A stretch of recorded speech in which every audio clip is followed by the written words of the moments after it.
হরিপুর গ্রামে এক গরিব পরিবার বাস করতেন। হঠাৎ করে তার বাড়িতে খুব অভাব চলে আসলেন। তখন বলছি কি রে, রতনকে ডাকো। কি আর ডাকবো বলো তো, সারাদিন শুধু ওর খাওয়া আর খাওয়া, কোনো কাজ করে না, কিছু না। আমার দ্বারাই আর সম্ভব হচ্ছে না সংসার চালানো, কি করব? এইভাবে কেন বলছো? ও তো শুনতে পাবে, শুনলে তো খুব কষ্ট পাবে, তাই না? আরে কষ্ট পাবে তো আমার কোনো যায় আসে না, বুঝলে?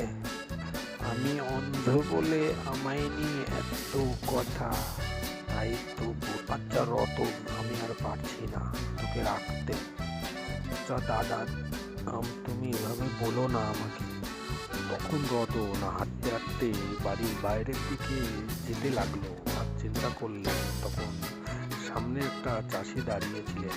তো হঠাৎ করে উনি জিজ্ঞাসা করলেন, আরে আরে রতন, দেখে দেখে আয়, তুই তো সামনে তো গাড্ডা, তো পড়ে যাবি নাকি?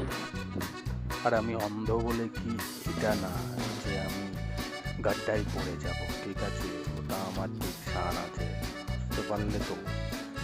তুমি এমন ভাবে বলছো। আরে বাবা, অন্ধ বলে তো দেখছি ধাই ধাই করে হাঁটতে হাঁটতে চলে যাচ্ছে।